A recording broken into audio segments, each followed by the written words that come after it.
Primero.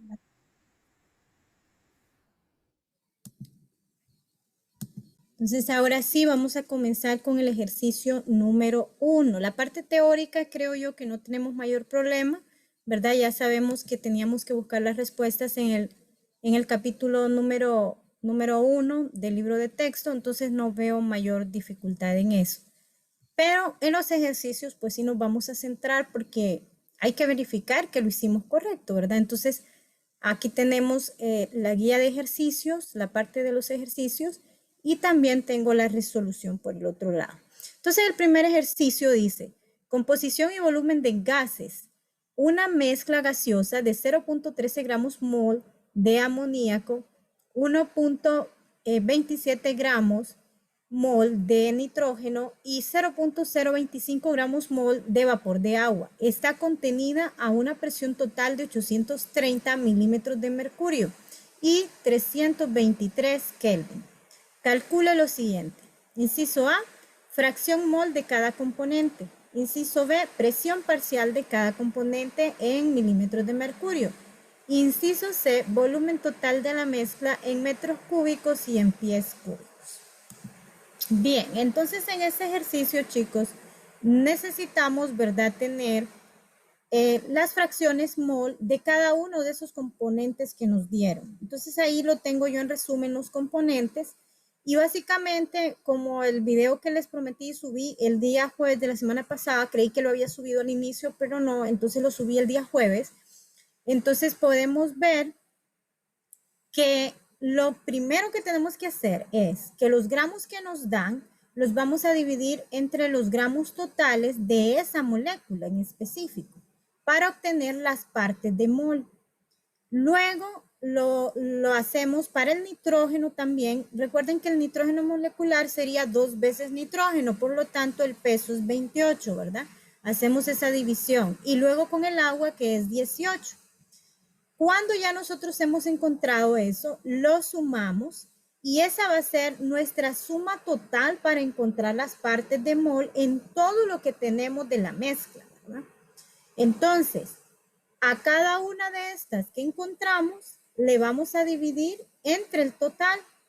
Eso es lo que tenemos acá, 0.0076 entre 0.0544 en el caso del amoníaco, y eso nos da 0.1397.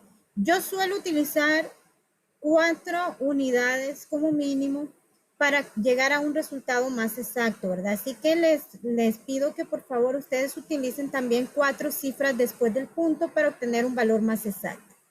Vamos a, si es necesario aproximar, vamos a aproximar en la cuarta cifra y cuando demos nuestra respuesta final, pues sí podemos utilizar 2 cifras, ¿verdad? En algunos casos y en algunos casos pues no utilizamos después del punto. Muy bien, entonces eso mismo hacíamos con cada uno de ellos, ¿verdad? Obteniendo así la fracción molar de cada uno. Esta parte que tenemos aquí es la fracción molar de cada componente respecto a la mezcla. Luego, tomarlo desde acá. La presión parcial, entonces la vamos a calcular a partir de la fórmula que teníamos de la fracción mol igual a presión parcial entre presión total. La presión total sabemos que es 830 milímetros de mercurio porque así nos lo dice el ejercicio. Pero la fracción molar las acabamos de calcular en el inciso anterior. Entonces tomamos para el primer caso del amoníaco cuál es su fracción molar y lo igualamos, ¿verdad?, a la presión parcial y la entre presión total. Y básicamente lo que necesitamos pues es despejar para la presión parcial. En este caso, el despeje, ¿verdad?, nos queda de que esta parte que está aquí dividiendo, nosotros la pasamos al otro lado a multiplicar y nos da un total de 115.95 milímetros de mercurio. Ese mismo procedimiento hacemos para el nitrógeno, ¿verdad? Usamos la fracción del nitrógeno que encontramos acá en la parte anterior y utilizamos siempre la presión total y de esa manera encontramos la presión parcial para el nitrógeno, que en este caso es el que más aporta, con 692.72 milímetros de mercurio. En el caso del agua, igual, la fracción mol que encontramos del agua, 0.0257, la igualamos a la presión parcial entre la presión total y al despejar, pues obtenemos que el agua está aportando 21.33 milímetros de mercurio de presión. En cuanto al inciso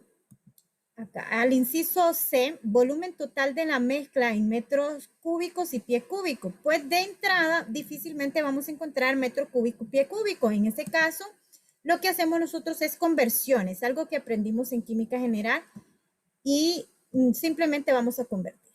Entonces existen varias formas. Usted puede hacerlo a través de densidades, pero lleva mucho más proceso. Entonces la fórmula más fácil de desarrollarlo es haciéndolo con la fórmula de los gases ideales, que en este caso, pues lo único que hemos hecho es despejar para B, en donde B es igual a N por R por T divididos entre P.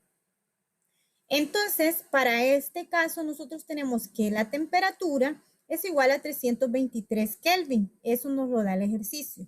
La presión también nos lo da el ejercicio, es 830 milímetros de mercurio, que en este caso yo lo pasé también a atmósferas, ya que así lo necesitaba, y me da 1.092 atmósferas.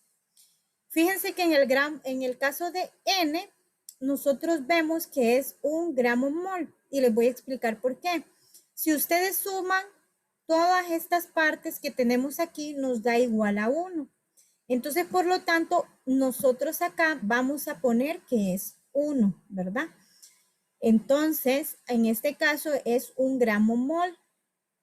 Si nosotros nos vamos a la tabla,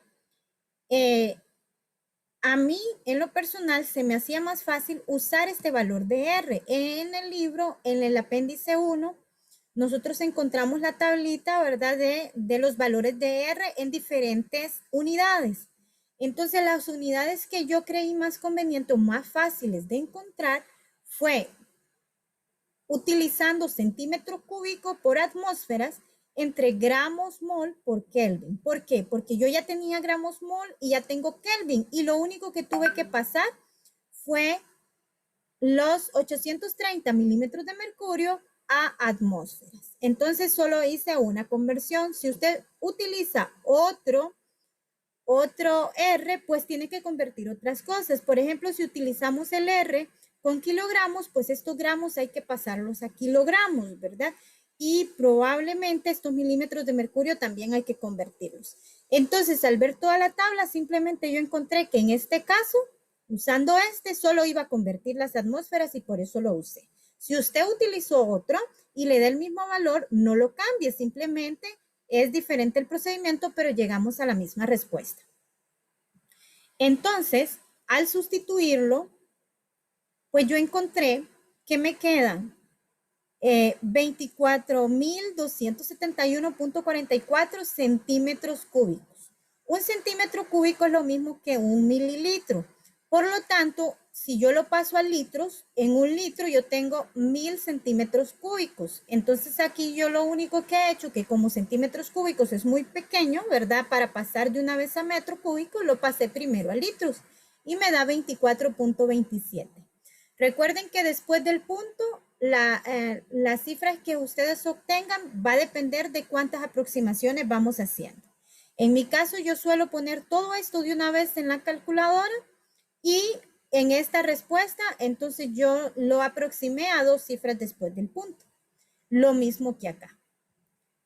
Entonces, ahí mismo en el apéndice 1 del libro, nosotros encontramos estas conversiones de volumen, en donde nos dice que hay 1000 litros en 1 metro cúbico y que hay 28.317, dice el libro, litros en 1 pie cúbico. Entonces, eso también lo encontramos en el apéndice y lo pueden encontrar en cualquier tabla de conversiones, ¿verdad? Y eso fue lo único que hice. Después de encontrar los 24 litros, pues hice conversiones a metro cúbico y a pie cúbico. ¿Por qué? Porque el ejercicio me estaba diciendo que lo tenía que expresar en metro cúbico y en pie cúbico. Si el ejercicio no lo dice, Entonces nuestra respuesta final quedaría aquí en centímetro cúbico o en litros si usted lo encontró directamente en litros, ¿verdad? Eso no hay problema. A menos que el ejercicio diga que hay que pasarlo a otra unidad, entonces lo convertimos, ¿verdad? Esas son simples conversiones que venimos aprendiendo desde allá de bachillerato y que repasamos también en general y probablemente lo hayan hecho en física, etcétera, ¿verdad? Ese es el ejercicio número 1. ¿Alguien tiene alguna pregunta en este ejercicio?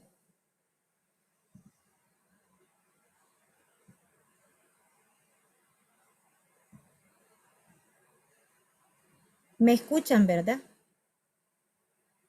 Doctora, buenas tardes. Buenas tardes. Nosotros como no sabíamos que se tenía que dejar de 4 cifras, no hay problema que lo hayamos que lo hayamos dejado de 3 cifras después del punto.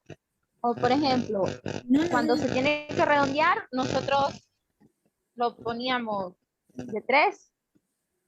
No hay problema, lo único que va a hacer es que va a variar siempre la última cifra de mi respuesta con la de ustedes. Yo no lo tomo como malo, ¿verdad? Sí les recomiendo que para que coincida exactamente con mis respuestas, pues tomen 4 cifras. Esa es mi recomendación. Pero si usted lo tiene con 3 cifras, el ejercicio no está malo por eso, ¿verdad? Está bien. Gracias.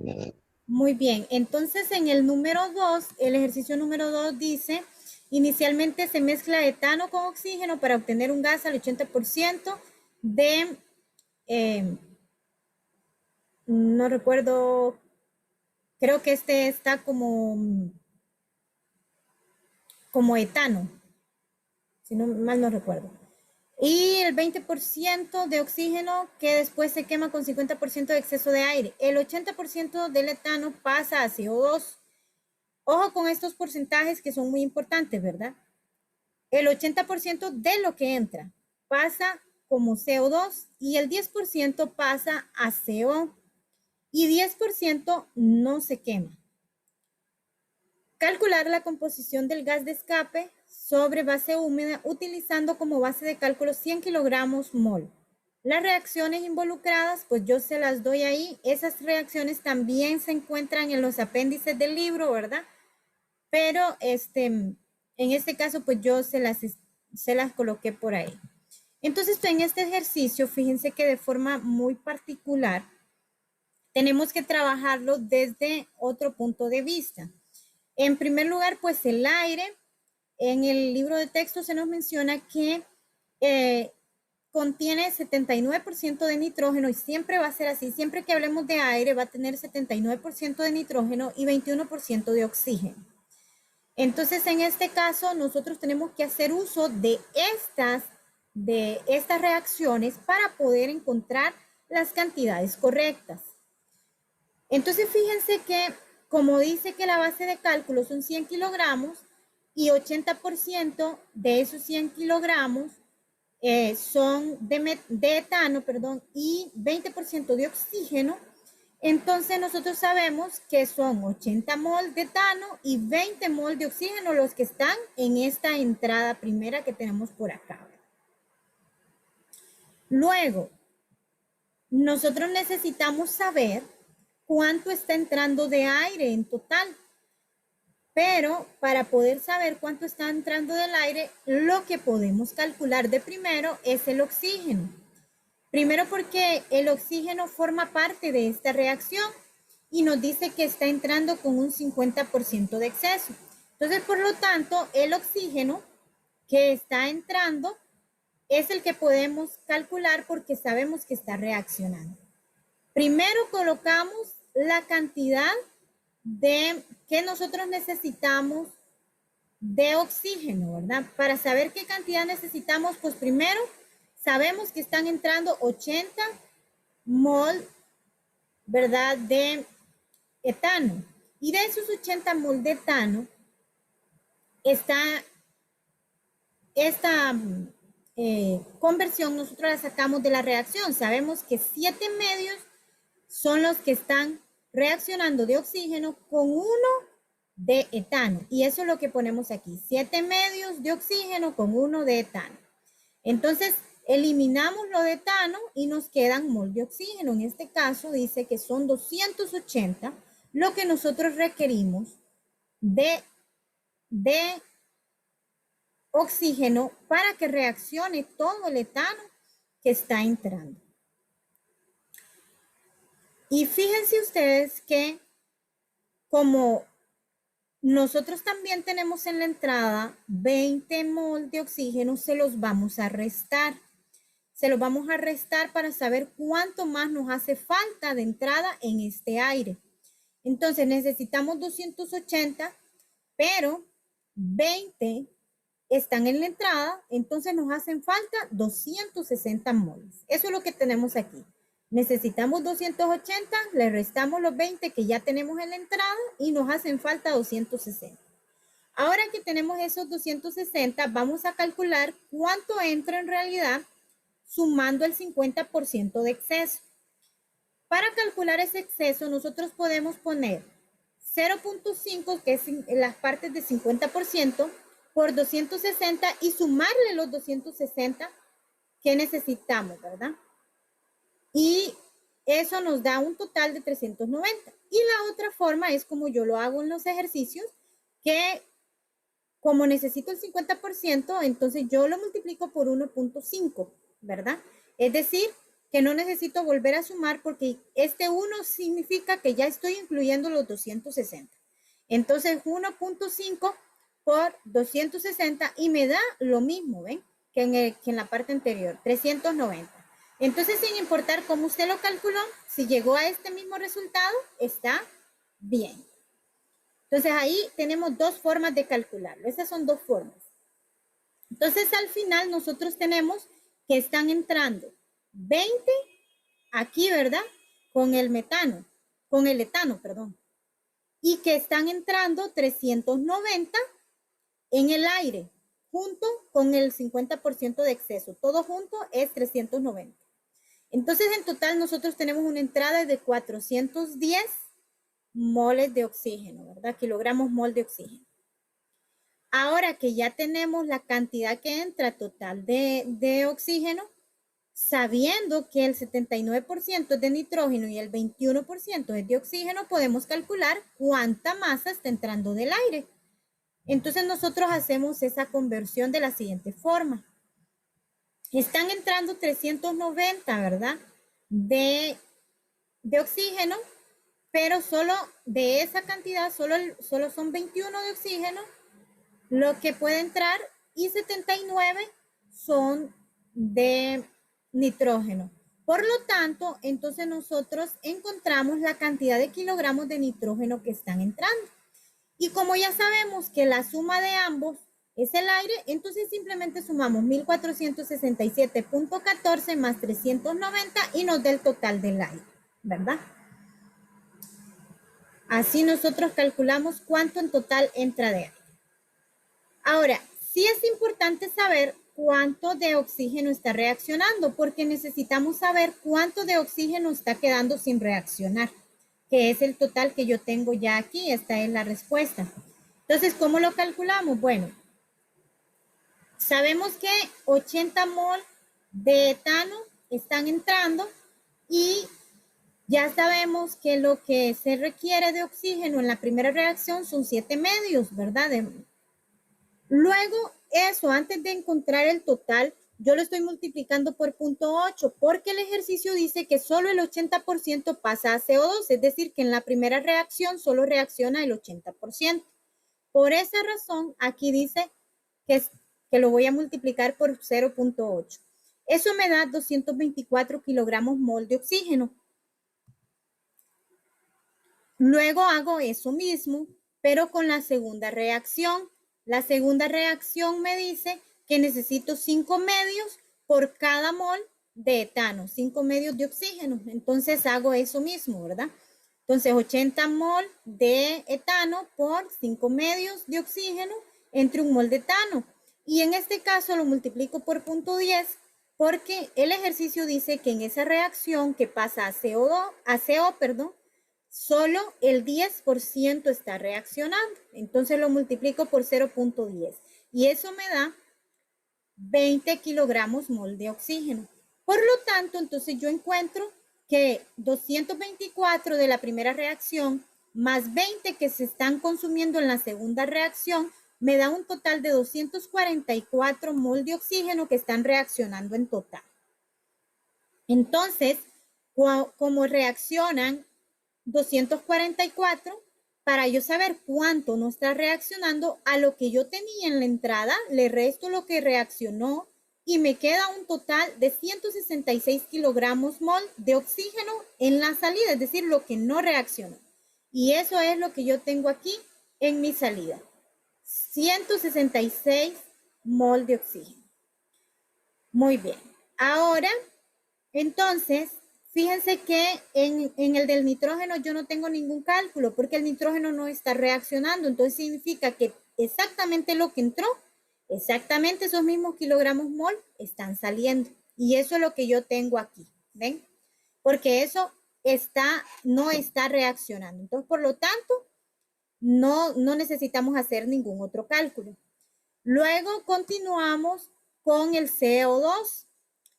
Pues ya sabemos, ¿verdad?, que el CO2 está siendo formado a través de la reacción y que en la entrada tenemos 80 mol de etano. Pero, según la reacción, por cada mol de etano están produciéndose 2 moles de CO2. ¿Ven? Por 1 de etano, 2 de CO2. Y esa es la conversión que tenemos aquí. 2 moles de CO2 se producen a partir de 1 mol de etano. Lo multiplicamos por 0.8 porque ya dijimos que en el ejercicio dice que solo el 80% reacciona. Entonces, eso nos da un total de 128 kilogramos mol de CO2. La misma operación tenemos para el monóxido de carbono o CO, porque en el ejercicio también, en la reacción también se nos presenta que se producen 2 moléculas de CO por cada molécula de etano. Por lo tanto, en este caso, pues comparten ambas reacciones la misma conversión. Pero lo multiplicamos por 0.1 porque en esta reacción solo el 10% está reaccionando. Por lo tanto, ahí obtenemos que son 16 kilogramos mol de CO que han reaccionado. Ahora, ¿cómo calculamos los moles que no reaccionaron? Pues fíjense que los moles que no reaccionaron del metano pues van a ser igual a la multiplicación de los 80 que entraron por 0.10 que no reaccionó. Y eso nos da 8 kilogramos mol de etano que no reacciona. Esta es la conversión más fácil porque ya el ejercicio nos dice que el 10% no está reaccionando. En el caso del agua, pues nosotros tenemos que también están entrando 80 kilogramos y se producen 3 mol de agua por cada mol de etano que está reaccionando, ¿verdad? Eso lo sacamos también de la reacción. Eso nos da un total de 240, pero según el ejercicio, de esos 80 kilogramos mol que entran de etano, no está reaccionando todo porque 10% no reaccionó. Si ustedes se fijan en las dos reacciones tenemos agua, nada más que en una reacción se produce el 80% y en la otra reacción el 10%, entonces por lo tanto 80 más 10 son 90. Y en este caso no hice dos operaciones sino que una sola y lo multiplico por 0.90 que es el 90% que ha reaccionado para saber cuánta cantidad de agua se está produciendo. No necesitamos hacer tantas operaciones, pero al final, si usted hace una por una, tiene que llegar a esta cantidad. Entonces, 216 kilogramos mol de agua es lo que nos está produciendo. Una vez que hemos encontrado todos, lo resumimos. Entonces, yo tengo aquí ya en resumen todos los kilogramos mol que están en la salida de mi corriente P. Pero lo que me piden es la composición. ¿Cómo encuentro yo la composición? Pues para encontrar la composición, lo que tenemos que hacer es lo siguiente. Sumamos todo lo que está en la salida, lo que se produce de cada uno de ellos, y luego vamos a dividir cada uno de ellos entre ese total. Entonces aquí lo que yo tengo básicamente es En resumen, 128 entre 2001.14 por 100. Y ese porcentaje me dio 6.40. 16 de CO entre 2001.14 por 100 y me da 0.80. Estos son porcentajes, ¿verdad? Porque ya lo tengo multiplicado por 100. Cuando nos dicen composición se refiere a porcentajes, ¿verdad? Luego, lo mismo hice con el etano, 8 entre 2001.14 por 100 y me da 0.40.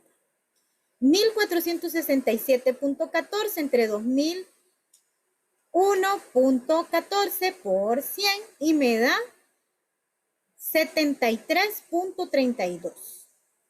Y lo mismo para el oxígeno y lo mismo para el agua. Y si al final ustedes suman esto, pues van a ver que nos estamos refiriendo al 100%. Nada más que al hacerlo de forma individual, hemos sacado la composición completa. ¿Cuánto contenido en porcentaje tiene cada uno de estos elementos en esta corriente de salida o en el escape del carro o como queramos llamar, ¿verdad? ¿Tienen alguna pregunta de este ejercicio? Creo que era uno de los más complicados probablemente.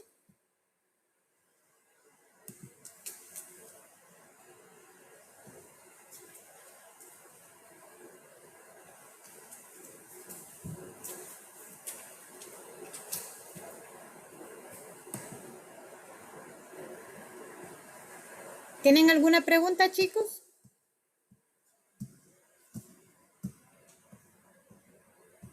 Muy bien, si no hay pregunta, entonces continuamos con el siguiente. El siguiente es un poco más sencillo, bastante sencillo. El ejercicio nos dice, se ha diseñado un evaporador para una alimentación de 11.500 kilogramos al día de zumo de pomelo, de forma que se evaporen 3.000 kilogramos al día de agua y se obtenga una disolución concentrada al 50%. ¿Qué concentración inicial se deberá alimentar del zumo y qué cantidad de disolución concentrada al 50% se obtiene? Muy bien, entonces en este ejercicio nosotros tenemos un evaporador y están entrando 11.500 kilogramos al día y está saliendo 3.000 kilogramos en forma de vapor de agua. Y en la parte concentrada, pues nosotros tenemos que está saliendo con el 50%, ¿verdad? Cuya fracción es 0.5. Entonces, en el balance total, de una vez nosotros podemos encontrar cuánto es lo que está saliendo de producción o de solución concentrada. El balance total sería lo que entra, F igual a las salidas que son W, que es agua, y P, que es la solución concentrada del jugo de pomelo. Entonces, en este caso tenemos 11.500, que es la corriente F, es igual a 3.000, que es la corriente W, más P. Despejamos para P, lo que está sumando pasa a restar, y de esta forma encontramos el valor de P, que es 8.500. Una vez que nosotros tenemos el valor de P, también nos están preguntando con qué porcentaje entra, ¿verdad?, el jugo. Entonces, para eso nosotros hacemos el balance de sólidos. Con el balance de sólidos, pues podemos encontrar cuál será esa concentración con la que entra. Primero, sustituimos.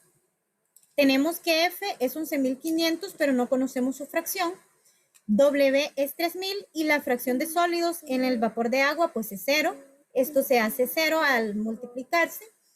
Y tenemos la corriente P, que es 8.500, que encontramos en el inciso anterior, y lo multiplicamos por 0.5, que es su fracción.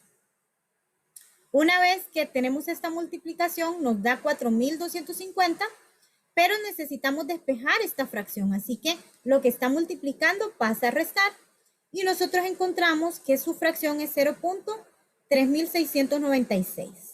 Para encontrar el porcentaje, pues simplemente lo multiplicamos por 100 y eso nos da 36.96, que aproximadamente es el 37%. ¿Verdad? Este estaba bastante sencillo, bastante simple. Espero que no hayan tenido ninguna dificultad con él.